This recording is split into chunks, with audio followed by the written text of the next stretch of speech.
Buen día, mi nombre es Jorge García.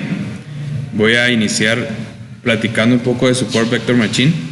Support Vector Machine es un algoritmo de clasificación de aprendizaje supervisado. Puede ser usado para predecir clasificaciones o regresiones. El objetivo es encontrar un hiperplano en un espacio n-dimensional con el número n de características para clasificar claramente los puntos de datos.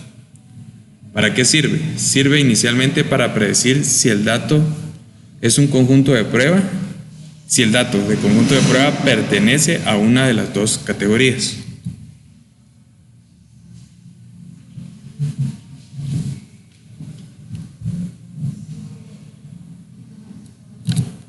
Buenos días, mi nombre es Jonathan Meoño. Siguiendo con la explicación, vamos a pasar al punto de cómo se entrena y otros detalles. Para decir cómo se entrena el modelo, primero tenemos que definir cuál es el problema con el que nos encontramos. Tenemos un problema de clasificación, como ya mencionó Jorge, y resumiendo toda la explicación matemática y simplificación que pueda haber sobre este tema, tenemos gráficamente dos figuras, corazones y estrellas, y queremos encontrar cuál es la distancia más grande que existan las dos, que es la base que usa el modelo SVM para clasificar. Hacemos el uso de álgebra lineal a través de un vector W, un vector X que separa los datos a la izquierda y otro vector X que separa los datos a la derecha.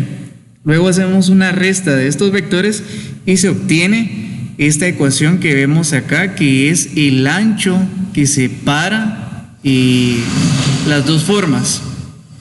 Como podrán ver ustedes, es una resta de vectores multiplicado por el vector unitario, el cual le va a dar la dirección. Eso es lo que se va a optimizar después de que ya definimos el problema de clasificación. Otra forma de representar lo que se va a optimizar es la reducción de 2 sobre la norma de W, que también es igual a minimizar un medio de la norma de W al cuadrado. Tenemos un proceso de optimización sujeto a la restricción de otra simplificación matemática que no vamos a abordar acá con detalle, pero es esta que se puede observar acá. El producto punto entre el vector W y un vector X más el bias igualado a 0 en este caso, luego de que ya se pasó a restar el 1. El valor Y es una conveniencia que se usa para poder resolver este modelo.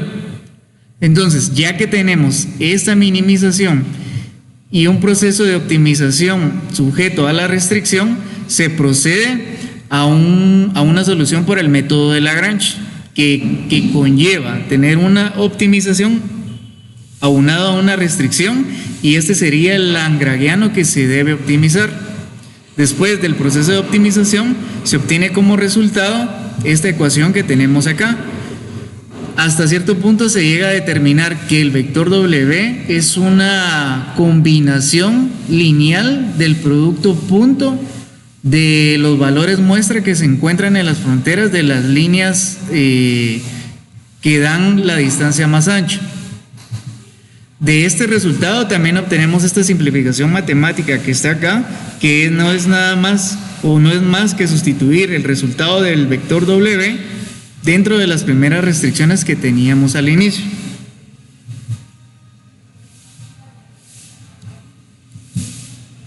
Bueno, dale. Van 4 minutos. Sí, hay que quitarle en lo que nos cambiamos. Sí. Sí, menos se toma. No. F7, ¿verdad? ¿No?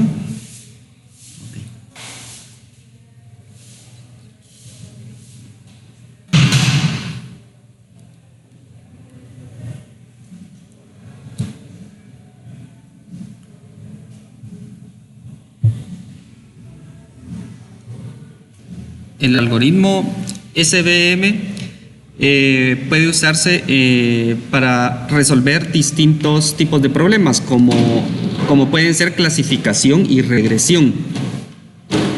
En el caso de SVM, pues sirve para clasificación, pero también se puede hacer mediante la regresión con el algoritmo SVR.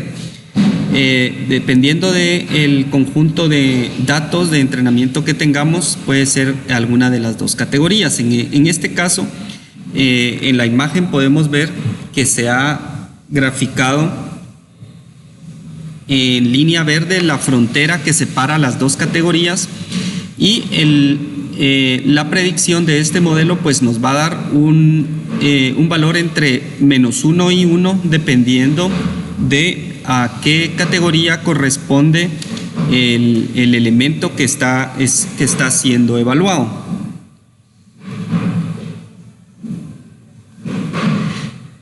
Okay. ¿Qué diferencia tiene el algoritmo SVM con los que ya hemos visto en clase? Pues bueno, en el caso de SVM se genera un hiperplano óptimo que clasifica los datos en dos espacios dimensionales. También el SVM considera puntos cerca del margen, y esa es una diferencia, que solo utiliza un subconjunto de todos los puntos del dataset, a diferencia de la regresión logística que considera todos los puntos. Otra diferencia de este algoritmo contra regresión logística es que en el último pues se requiere hacer un feature engineering para poder determinar cuáles son las mejores variables para nuestra regresión lineal. En el caso del algoritmo SVM, soluciona esto a través de un kernel, y el kernel es el que determina cómo se van a mapear los datos.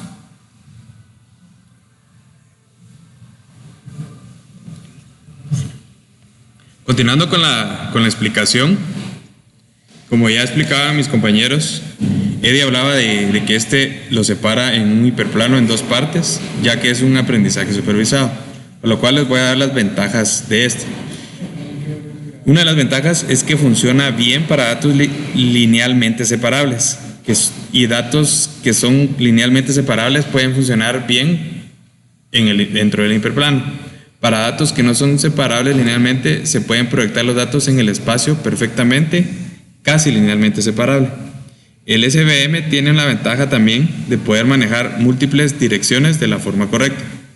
Otra de las ventajas es la predicción rápida, porque solamente usa su conjunto de datos, ya que maximiza la distancia entre los puntos más cercanos entre las dos clases. El algoritmo también, otra de las ventajas es que el algoritmo se adapta a los datos. No es necesario buscar otro algoritmo o ecuación como sucede en la regresión lineal o en las bandas de datos o rangos. Tienen el mismo comportamiento que la curva para abarcar la mayor cantidad de datos.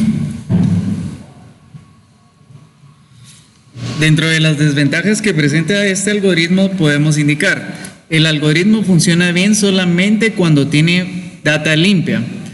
No es una desventaja, pero es una limitación, es que se debe escoger correctamente el kernel a usar para obtener buenos resultados. En un momento vamos a explicar un poco más qué es el kernel. Otra desventaja es que si hay datos dispersos, estos serán discriminados, y la última es que cuando el dataset es muy grande, el tiempo de entrenamiento es muy alto. ¿Qué es el kernel trick? Es una desventaja, pero que se logra. Bueno, la desventaja inicialmente es que el algoritmo, frente a clasificación de datos que no son a través de una regresión lineal, si no se hubiera encontrado la solución del kernel trick, esta sería una desventaja muy fuerte, pero como se tiene la solución de kernel trick, esto se viene a solucionar. Lo que pasa es que cuando hay datos que se manifiestan de forma no lineal, nosotros queremos encontrar una clasificación que permita describir bien estos datos. Como podemos ver en esta gráfica, una línea recta no podría clasificar estos datos, más bien tienen forma de curva. Se usa frente a datos que no son linealmente separables el kernel trick. Entonces, la idea es mapear el conjunto de datos separables no lineales en un espacio dimensional más alto, donde podamos encontrar un hiperplano que pueda separar las muestras.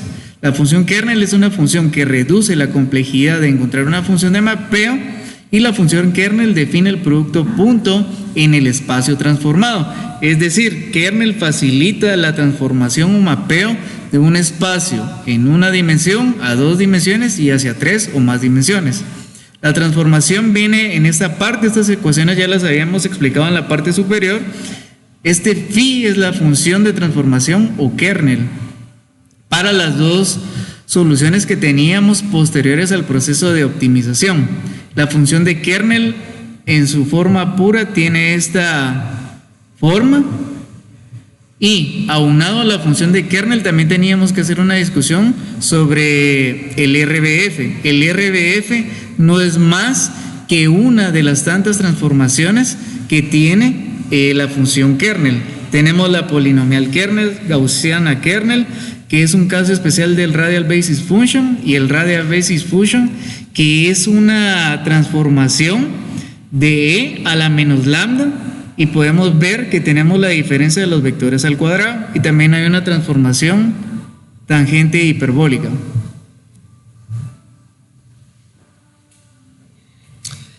Eso es todo. Vamos a dar algunas conclusiones que fueron producto de nuestro análisis, y bueno, creemos que como conclusión el proceso de optimización con restricción que se resuelve a través de una estructura matemática de Lagrange.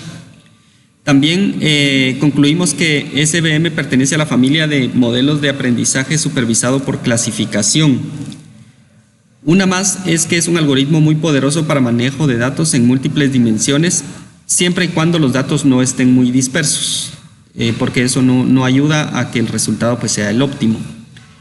Y por último, pues la selección de un kernel adecuado va a determinar mucho que nuestro modelo clasifique correctamente los valores. En la parte final tenemos pues la bibliografía utilizada, y eso sería todo. No me presenté, mi nombre es Eduardo López, y pues este es lo que encontramos acerca de SVM. Gracias por la atención.